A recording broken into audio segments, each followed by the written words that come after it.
عبداللہ طاہر جب خراسان کے گورنر تھے اور نیشا پور اس کا دارالحکومت تھا تو ایک لوہار شہر ہرات سے نیشا پور گیا اور چند دنوں تک وہاں کاروبار کیا، پھر اپنے اہل و عیال سے ملاقات کے لیے وطن لوٹنے کا ارادہ کیا اور رات کے پچھلے پہر سفر کرنا شروع کر دیا۔ انہی دنوں عبداللہ طاہر نے سپاہیوں کو حکم دے رکھا تھا کہ وہ شہر کے راستوں کو محفوظ بنائیں تاکہ کسی مسافر کو کوئی خطرہ لاحق نہ ہو۔ اتفاق ایسا ہوا کہ سپاہیوں نے اسی رات چند چوروں کو گرفتار کیا اور امیر خراسان کو اس کی خبر بھی پہنچا دی، لیکن اچانک ان میں سے ایک چور بھاگ گیا۔ اب یہ گھبرائے، اگر امیر کو معلوم ہو گیا کہ چور بھاگ گیا ہے تو وہ ہمیں سزا دے گا۔ اتنے میں انہیں سفر کرتا ہوا یہ لوہار نظر آیا۔ انہوں نے اپنی جان بچانے کی خاطر اس بے گناہ شخص کو فوراً گرفتار کر لیا اور باقی چوروں کے ساتھ اسے بھی امیر کے سامنے پیش کر دیا۔ امیر خراسان نے سمجھا کہ یہ سب چوری کرتے ہوئے پکڑے گئے ہیں، اس لیے مزید کسی تفتیش و تحقیق کے بغیر سب کو قید کرنے کا حکم دے دیا۔ نیک سیرت لوہار سمجھ گیا کہ اب میرا معاملہ صرف اللہ کی بارگاہ سے ہی حل ہو سکتا ہے اور میرا مقصد اسی کے کرم سے حاصل ہو سکتا ہے، لہٰذا اس نے وضو کیا اور قید خانہ کے ایک گوشہ میں نماز پڑھنا شروع کر دی۔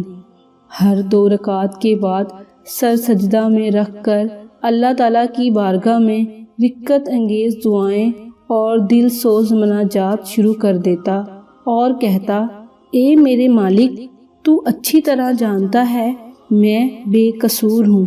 جب رات ہوئی تو عبداللہ طاہر نے خواب دیکھا کہ 4 بہادر اور طاقتور لوگ آئے اور سختی سے اس کے تخت کے چاروں پایوں کو پکڑ کر اٹھایا اور الٹنے لگے۔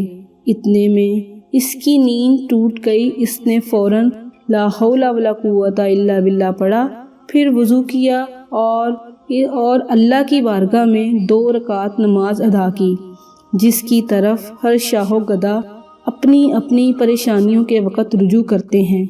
اس کے بعد دوبارہ سویا تو پھر وہی خواب دیکھا۔ اس طرح 4 مرتبہ ہوا۔ ہر بار وہ یہی دیکھتا تھا کہ چاروں نوجوان اس کے تخت کے پایوں کو پکڑ کر اٹھاتے ہیں اور الٹنا چاہتے ہیں۔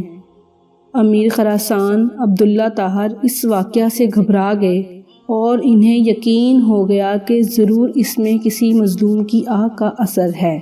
امیر خراسان نے رات ہی میں جیلر کو بلوایا اور اس سے پوچھا کہ بتاؤ، تمہارے علم میں کوئی مظلوم شخص جیل میں بند تو نہیں کر دیا گیا ہے؟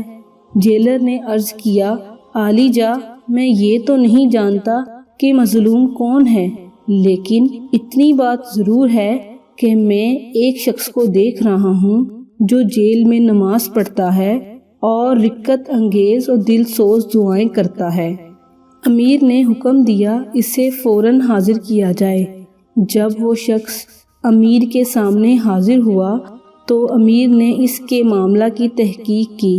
معلوم ہوا کہ وہ بے قصور ہے۔ امیر نے اس شخص سے معذرت کی اور کہا، آپ میرے ساتھ 3 کام کیجیے۔ نمبر 1، آپ مجھے معاف کر دیں۔ نمبر 2، میری طرف سے 1000 درہم قبول فرمائیں۔